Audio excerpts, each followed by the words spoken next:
অপার পার্থিব সৌন্দর্যের এক ভাণ্ডার আমাদের এই দেশ বাংলাদেশ।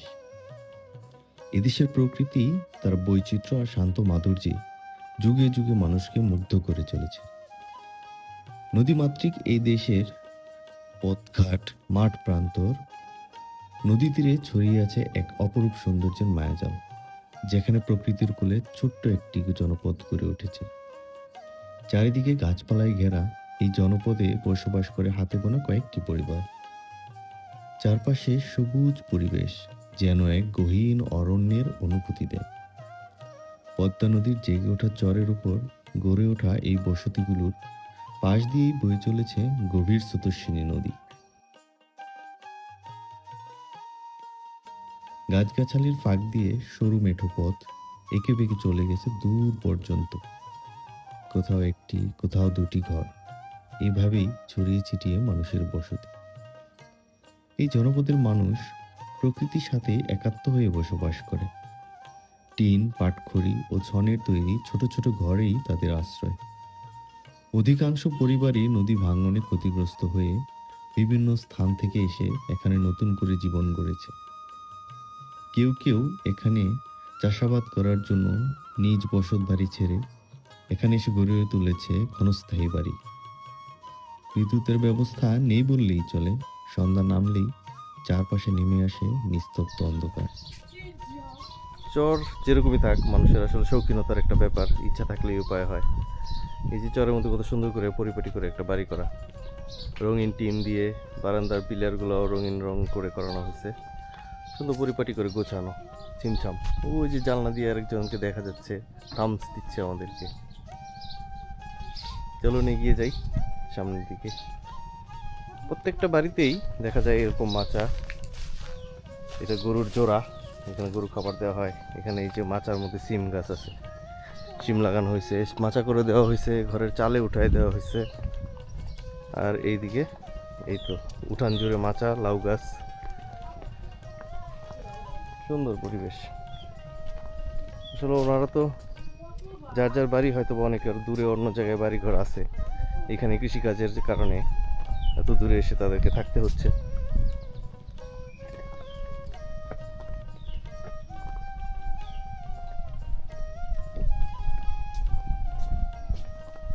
জাল শুকাইতে দেওয়া হয়েছে, জাল দিয়ে মাছ ধরে ভিজা জালটা এখানে শুকাইতে দিছে। আর ওই যে ছোট ছোট বাচ্চারা এখানে গুহা ঘর বানাচ্ছে। কি করো তোমরা বাবা? খেলা হচ্ছে? কথা নাই ওরা। চরের ছেলেমেয়েরা একটু নীরব ধরনেরই হয়, সচরাচর সবসময় কথা বলা যায় না ওদের সাথে।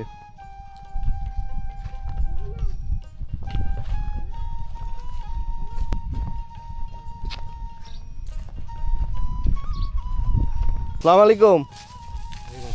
ভালো আছেন? এই তো আল্লাহ দিলে ভালোই আছি। ও, কি কাজ নিয়ে তো ব্যস্ত হয়ে গেছেন? এই যে মাছ খেলাই উঠিতেছি। মাস কালাই উঠাইতেছেন? হ্যাঁ। কেমন হয়েছে ফলন? আল্লাহ দিলে খারাপ না, ভালোই হইব। যাক, ভালোই হয়েছে না? হ্যাঁ ও, হ্যাঁ তাই এইখানে কি আপনাদের বাড়ি না অন্য আরো অন্য জায়গায় বাড়ি আছে? কোথায়? ও, আর এইখানে আসছেন এই কৃষি কাজের জন্য, যে নিজেদের জন্য বাড়ি করা এখানে না? ও, ওইখানে কে কে আছে?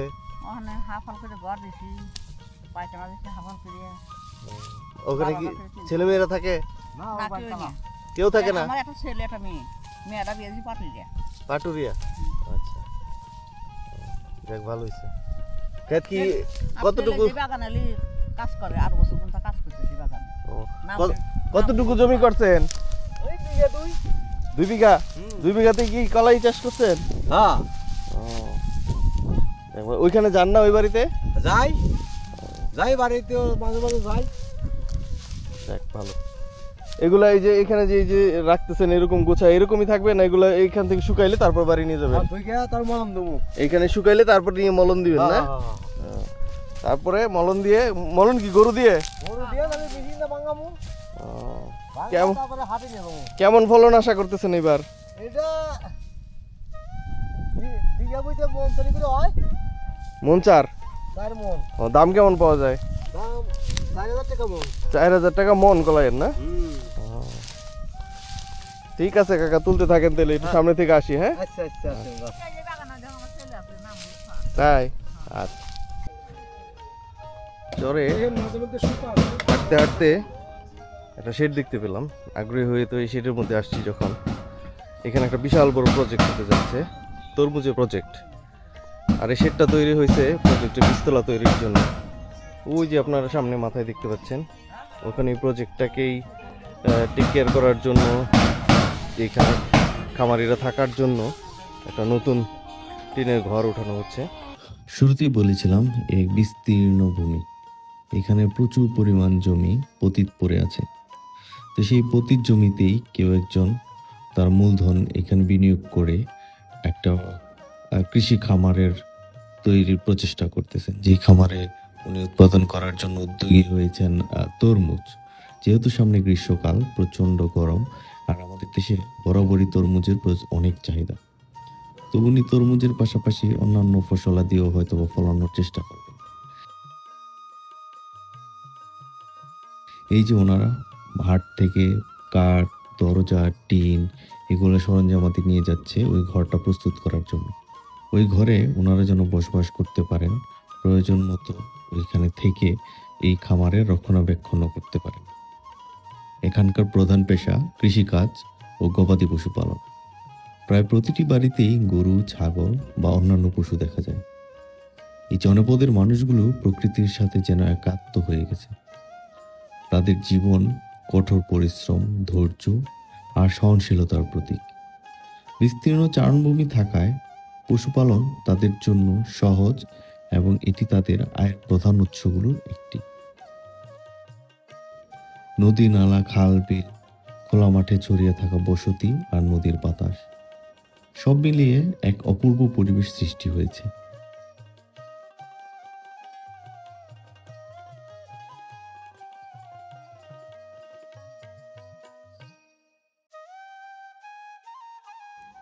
বিকেলের কোমল আলো আর নদীর হাওয়া দিনের পরিশ্রম শেষে মানুষকে কিছুটা স্বস্তি দেয়।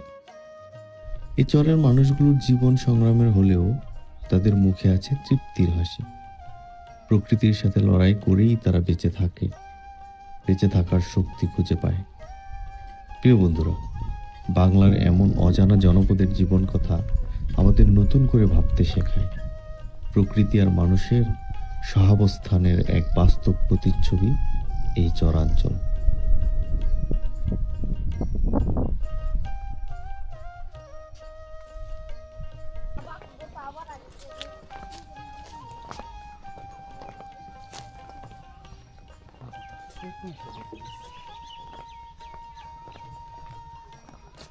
বাড়ি ঘর সব খালি, মানুষ নাই, সবাই যার যার কাজে ব্যস্ত, যার যার কৃষিকাজে ব্যস্ত, যার যার গরু নিয়ে ব্যস্ত। একটা সময় ফিরবে, হয়তো বা দুপুরের পর খাবারের সময় হলে ফিরে যাবে, ফিরে আসবে তাদের গন্তব্যে, শান্তির নীড়ে।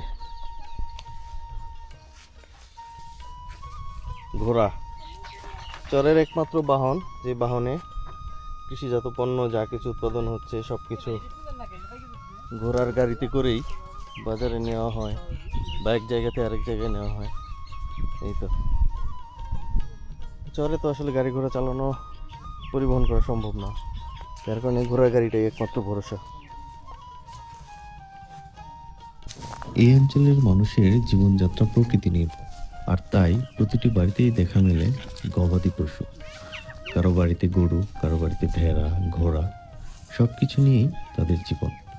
গবাদি পশুর পালন তাদের জীবিকার একটি প্রধান উৎস।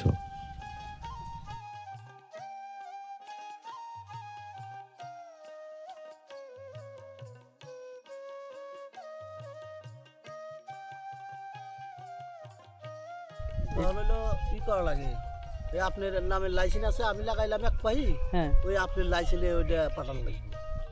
এই যে মানে কোম্পানির কাছে, হ্যাঁ মানে আপনার পৌরসভা বা ইউনিয়ন পরিষদ থেকে কোথাও তো ই করা লাগে না। না। যে কোম্পানির আপনি কি যে কোম্পানি আপনার কাগজ দিবে, ঠিক ওই কোম্পানির কাছ থেকে আপনার পারমিট কাগজ আনতে হবে নাকি?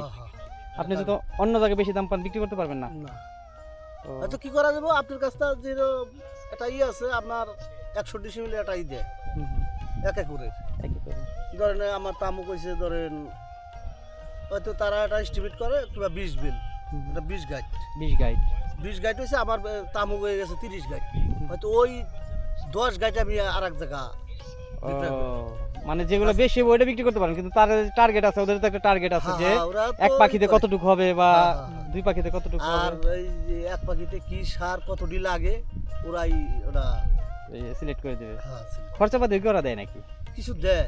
এই ধরেন দাদনের মতো আর কি না? হ্যাঁ ওই লাইসেন্সে 1000-500 করে টাকা দেয় ওই লাইসেন্স প্রতি এটা। তো এখানে কতটুকু বলছেন আপনি? না আমি বুনি নাই, বুনস হইলো আমি কাজ করতেছি। ও তাই না? আমি কাজ করতেছি বুনস আমাকে তার নাম হইলো স্যারের নাম রিজাউ। এ লাগাইছে মোটামুটি 120 ডিসিমিল। ও, মোটামুটি কতটুকু হবে এখানে কয় গাছের মতো হবে? 120 করা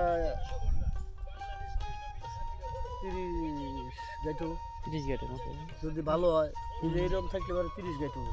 ওই মাথায় আবার একটু ভালো মাটি ভালো ভালো আছে। আমার যতটুকু শুনি এখানে থেকে এবার সিলেক্ট করার আপনার কোন কোম্পানির দেন? এটা কোন কোম্পানির থেকে দিচ্ছে? এটা ও যে কোন কোম্পানিতে করছে তা তো না, আমি সব আকিজ আমাকে দিকে আকিজ দেয় বেশি মনে হয় নাকি?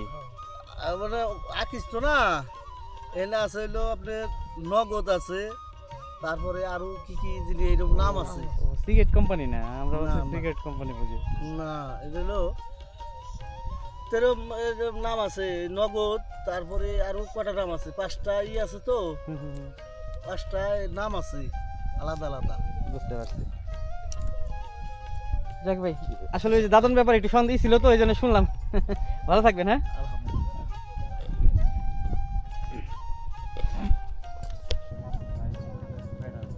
এই যে মানুষগুলো দেখছেন, এনারা প্রত্যেকেই নদী পার হয়ে এই চরে এসেছিল যার যার বাড়ির গবাদি পশুর জন্য ঘাস সংগ্রহ করতে।